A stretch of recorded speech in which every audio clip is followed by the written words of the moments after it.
excited to be here. I've been looking forward to this for a while. I'm a big admirer of Jess. I hope you know what a treasure you have, what a gold mine.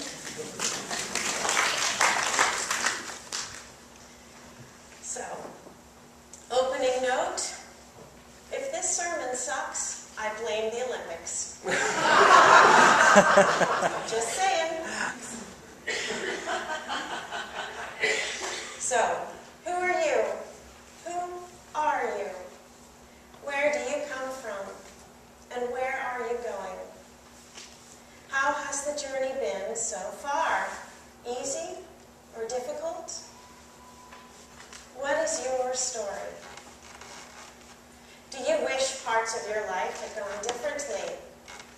If you could rewrite the story of your life, what would you change?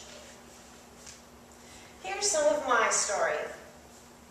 In the year 1985, I married my good Christian soulmate, my true love. We had many healthy children, a beautiful home, and lived happily ever after. Oh wait, that's what it was supposed to be. Actually, here's more like what happened. I was nearing graduation with my 4-year undergrad. I had dated some, but had no idea what a soulmate was meant to feel like or what true love was. And time was getting on. So at the advanced age of 24, I picked the guy who was the best fit so far and made the leap. We declared it God's doing and marvelous in our eyes. That's from Psalm 118. For if you can quote scripture, it gives legitimacy to a thing. And we had a fairy tale wedding in a big cathedral and set off on our life together.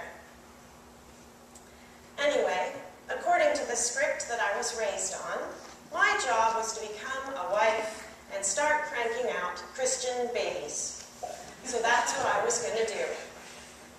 Married, check. Crank out babies, okay.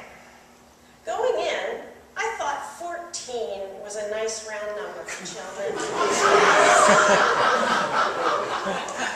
Though I was ready to settle for a mere 7. We had 1, and reconsidered. Did things ever look different in real life than they had in theory? Ideals, scripts, and formulas are all very nice on paper, but introduce a colicky baby, money troubles, communication challenges, 30-degree temperatures, and no air conditioning in a top-floor apartment in Toronto, and ideals begin a slick and sweaty slide into time to rethink. We opted to use the rhythm method while we rethunk. Consequently, we were pregnant within a few months. Our rhythm method coach looked at our chart and said, that wasn't supposed to happen. So 19 months after the birth of our first girl, we welcomed our second. In the next 4 years, we struggled along, buying a tiny house and doing everything we could to manage to keep above water. In that time, I was diagnosed with chronic depression and medicated. It turns out that my inability to cope and my oppressive sadness was not, after all, because I didn't pray the right way or try hard enough. What a relief. It was a hard awakening to begin to realize that I may have been handed a faulty package of goods in my upbringing, especially when some others that I knew, particularly my older sister, seemed to be managing just fine with 6, then 7, then 8 children, no money, and her own marriage challenges. Oh well, I have to take ownership of the fact that there was something in my nature that wanted the security of a God-ordained formula. If I simply prayed for it and did X and Y and Z, my life would be blessed because I would be following God's will. So for many years, I was caught between the desire to do what I had been taught was God's will for me, and my own unhappiness. It took suicidal ideation to finally force me to think for myself. I was left deciding that either A, I was a failure in God's eyes, or B, that what I had been taught all those years about God's will was faulty. I get points for truly wanting to be a good person, but oh, the bumps it took to jolt me off the path of righteousness. I suppose sometimes clay has to be pounded good and hard before it becomes malleable enough to work with. So as I approached 30, my husband and I had to decide if we would try one more time for a boy, or if I would get spayed then and there.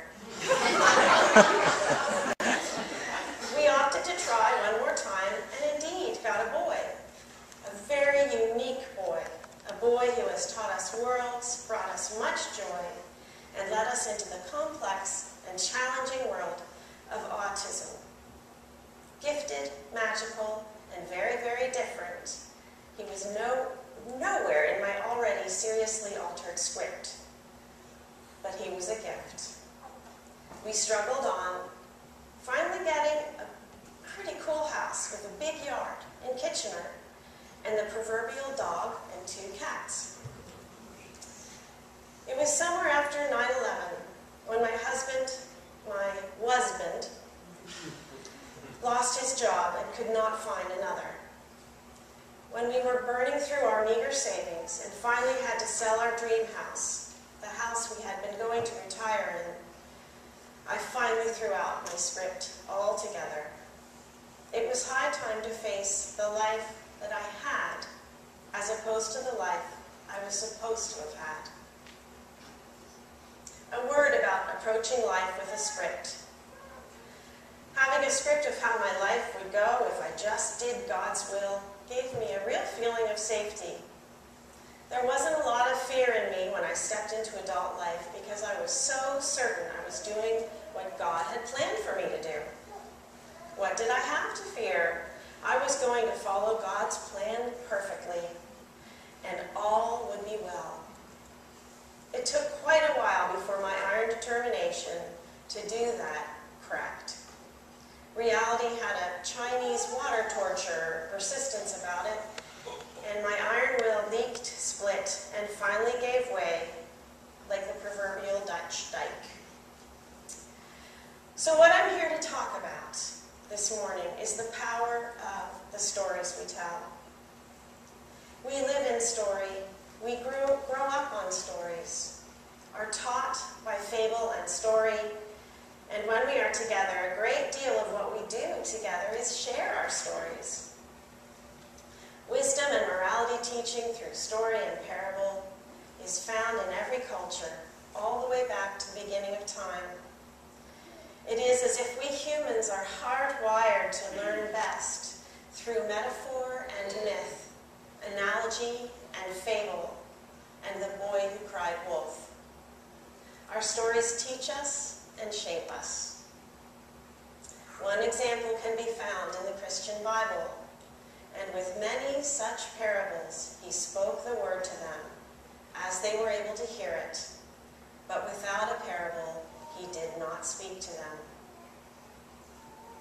The legal profession is all about whose story is more truthful and who is lying.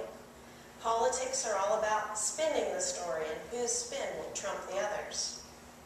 And don't we love it when one story binds us all together and captures our imaginations? Look at Harry Potter, or the Olympic Games, or even Canada Reads. Our stories shape us and bind us together for good or ill.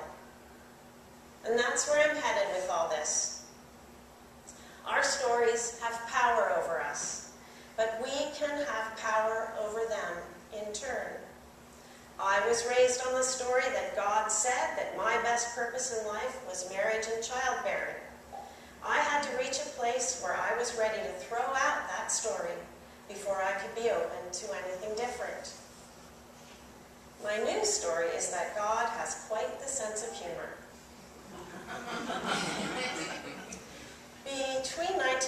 1997 and 2001, due to working through The Artist's Way, a novel dropped into my consciousness. The writing of it was soul-filling, challenging, and joyful. It provided an artistic outlet that helped me wrestle with the difference between my dreams of what my life was supposed to have been and how it actually was turning out. When I started putting down the opening chapters, my story about this new adventure was, well, I'm writing something, but it will never be published. A few months later, my story was, I think I'm writing a novel. I'm having so much fun. It won't be published, but a year into the process, I could say, I'm actually writing a novel. If I finish it, I'll see if I can get it published. And then finally, it's published! Come to my book signing at Chapters. My story changed from impossibility to possibility. I couldn't possibly become an author, and then I was an author. My story changed me, and I was changed by a story. Here's that story. I literally got a new story.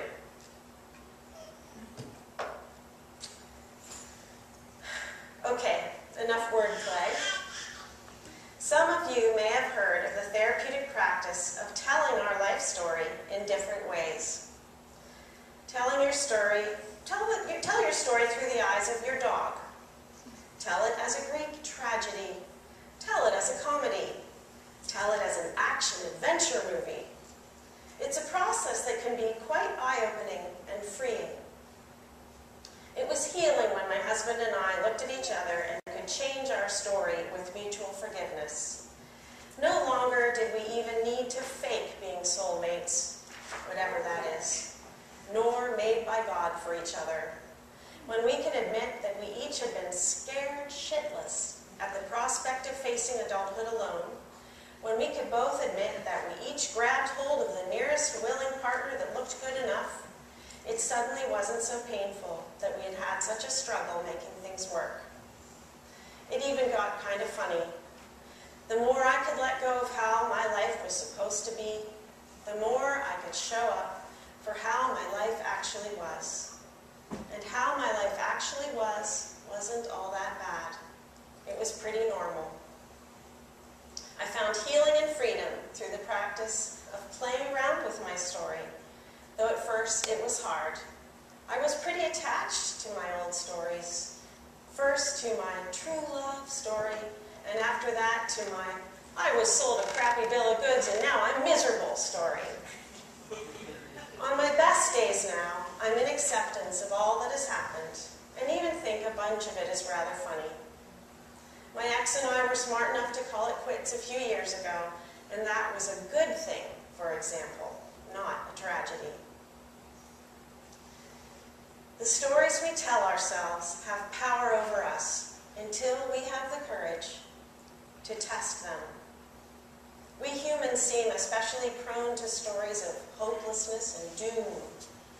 The NDP will never win. They're too impractical. All churches are corrupt. I'll never find a healthy congregation. My brother, father, mother, cousin, fill in the blank, will never change. There's no hope. I might as well give up.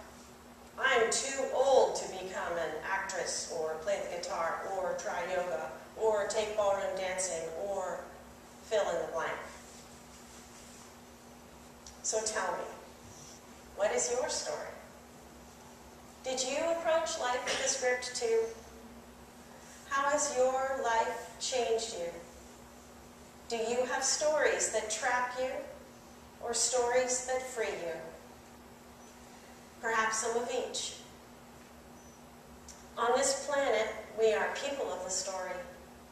We have shared our stories over campfires, along the road, as we worked together in the field, as we sung our way into battle, as we mark the passing of a life or the arrival of a new one. Through fable and legend, myth and sacred scripture, fact and fiction, we have been living through and with our stories from time immemorial. We shape our stories, and our stories shape us. What is your story?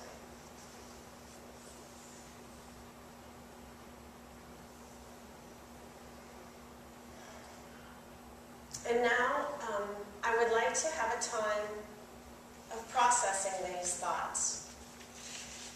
In your pews, hopefully, are papers and pencils, or if you raise your hand, perhaps the ushers can pass them out. I invite you, if you dare, to write a haiku of your story so far. And before you tell yourself a story like, I can't write a haiku, just try it. You might find out something new about yourself. And if writing a haiku really isn't your thing, just doodle, or journal, or in some way remain engaged with this morning's process and meditate on it. We'll take about 3 minutes, and for those like me who need a reminder, an English haiku is 17 syllables. 5 in the first line, 7 syllables in the second line, and 5 in the third line. Any questions? Have fun. Can you give us one so that I can know what it sounds like? Okay. I wrote one in case I blanked out. I wrote one in advance, so this is what I wrote. Count the syllables. Starry, bright-eyed girl, tumbled under real life's hooves, bruised, not broken,